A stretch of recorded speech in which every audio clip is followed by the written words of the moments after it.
Welcome to Business Avenue, your portal for relevant tidbits for your career in business. My name is Edmond Jomna, and it's my privilege and honor to come to you again. Now, in one of our episodes, we spoke about achieving the right selling price for your products. Okay, so the elements were cost, profit, the sum of which will give you the selling price. So the cost was made up of materials, labor, and overheads. So the business goes in for the materials and the labor. The costs related to those items are summed, and the overheads are also absorbed onto the direct material and labor. So in today's episode, we are going to talk about target costing. Okay, so at times, the product that you want to bring onto the market has some price that they are being traded on the market. For example, in Ghana, everybody knows the price of a bottled water. It goes for 1 cedi.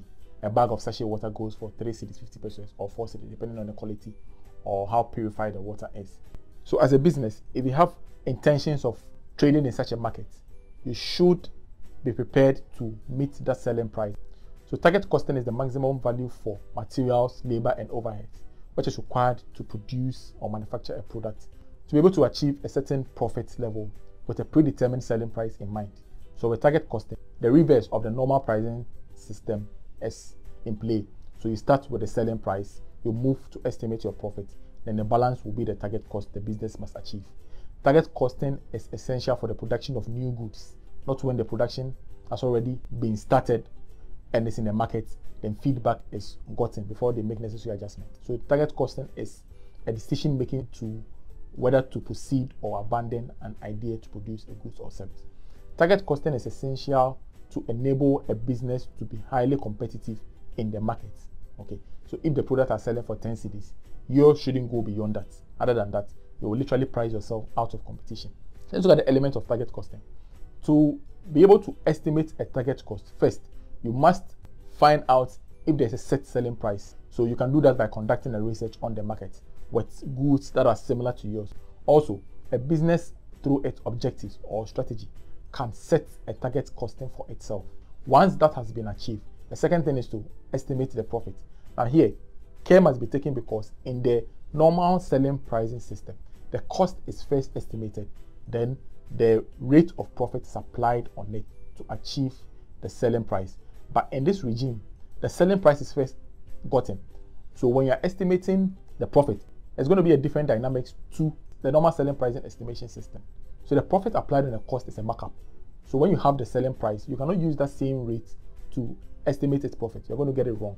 So I'll entreat you to click on the link above to be redirected to a lecture that we did on margins and markup, the dynamics of estimating a profit when you have either cost or selling price available.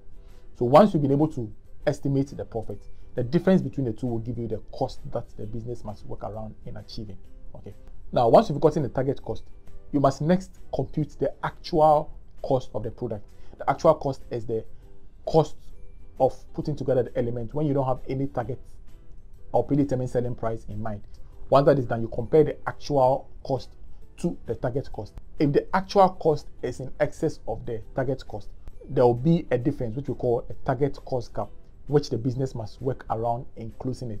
If there's no way the business can close the target cost gap, then the journey of producing a goods must be abandoned. Let's look at factors that can help in closing or eliminating a target cost gap.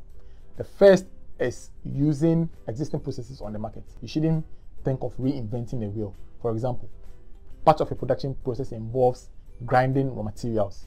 So instead of buying the grinder in-house and converting the material into a powdered state, you can resort to grinding your product on the market. The difference is that when you bring the grinding in-house, you're going to incur more overheads because the cost of the grinder, its associated utilities, is going to be absorbed on a limited quantity because you're not starting. Okay, those grindings on the market, they do it on a large scale, so it's going to cost you less in converting your raw material into a powder state than doing it in-house. Okay. Secondly, you can discuss with your suppliers to give you a reduction on your materials. So a reduction on your materials can lead to a reduction in the cost. Also, you can buy in bulk to stand to qualify from quantity discounts, okay, from your suppliers. You can also switch to a material which is relatively cheaper than what you intended using. You shouldn't switch to a material which will affect the quality of the end product. Okay. With labor, you can negotiate to arrive at a lesser cost You can also train the labor to be efficient at their delivery. The more efficient they are, the less time they spend on producing the product, which is going to lead to a lesser labor hour. Okay. Also, the more efficient the labor is, the lesser the idle time will be and the lesser wastage that the business is going to incur. With overheads, it is advisable you produce in large volumes. The larger the volumes, the lesser the overheads per unit, because it's going to be absorbed on a greater quantity. The second factor that can lead to the closing of the target cost gap is eliminating non-value adding features. So a feature is non-value adding if it doesn't add any value to the customer, or its elimination will not lead to a reduced interest of the customer in the product. Okay, so you can talk about the packaging. Okay, so once you are able to do this, you should be able to achieve the target cost that you ascertain. Once the target cost is achieved and the right selling price can be adhered to, the product is now ready to be manufactured, conveyed to the market, promoted for sales to come in and the business grow. Okay, so this is where we are going to draw down the curtain on this episode's discussion.